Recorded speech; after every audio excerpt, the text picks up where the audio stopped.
सुशांत 24 साल का दिखने में डिसेंट और स्मार्ट लड़का था। अंकिता को उसने पहली बार एक शॉपिंग मॉल में देखा था। अंकिता देखने में किसी परी जैसी थी। सुशांत को अंकिता को देखते ही पहली नजर का प्यार हो गया। उस दिन सुशांत अंकिता को देखकर ऐसे मदहोश हुआ कि ना उसे अंकिता से मिलने की सूझी, ना ही उसने सोचा कि उसका नाम या नंबर पता किया जाए। बस वही मूर्ति की तरह खड़ा होकर उसे देखता रहा। अंकिता थोड़ी देर बाद वहां से चली गई। अंकिता के चले जाने के बाद सुशांत का सुख चैन सब चला गया। सुशांत को लगने लगा अगर वह अंकिता को फिर से नहीं मिलता है तो शायद उसकी जान निकल जाएगी।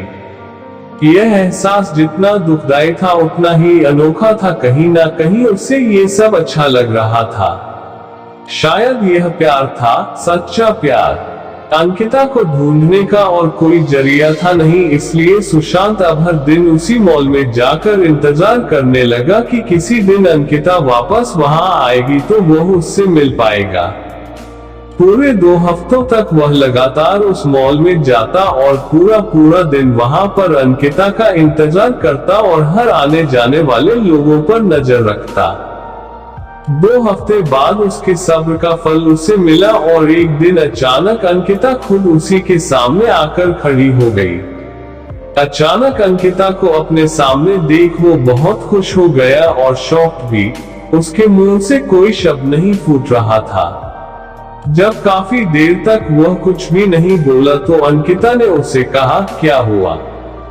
इतने दिनों से मेरा इंतजार कर रहे हो और अब जब मैं सामने खड़ी हूं तो तुम मुझसे बातें नहीं करोगे?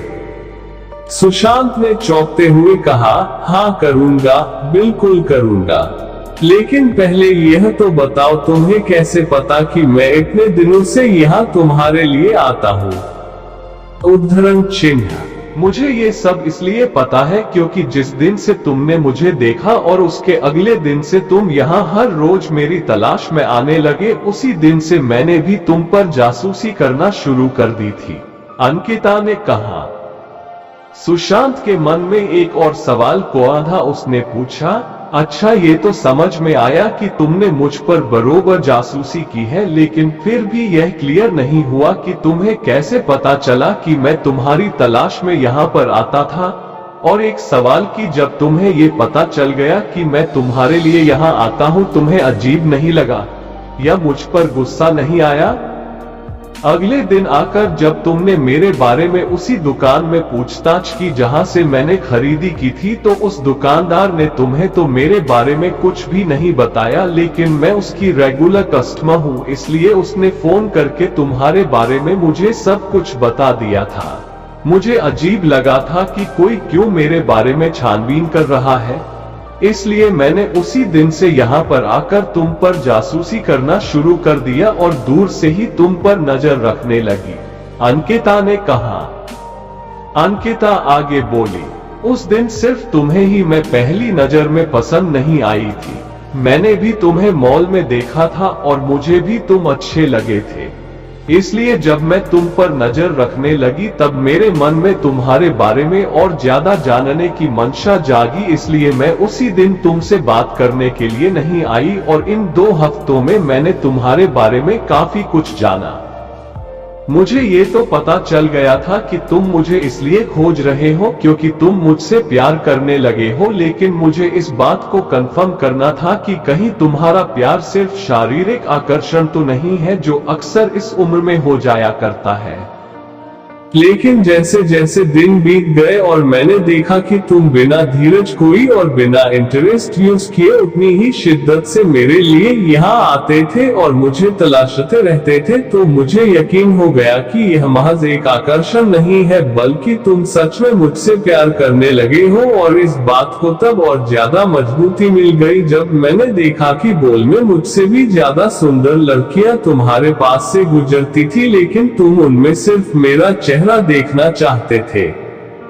इन 2 हफ्तों में तुम पर नजरें रखते रखते मेरे दिल में भी तुम्हारे लिए प्यार जाग गया, और मेरा प्यार भी आकर्षण नहीं है, क्योंकि मुझे भी अब बिना तुम्हें देखे चैन नहीं आता है, और मैं भी वही चाहती हूँ जो तुम चाहते हो, इसलिए आज मुझसे रहा नहीं गया और मैं तुम्हारे सामने आकर खड़ी हूँ।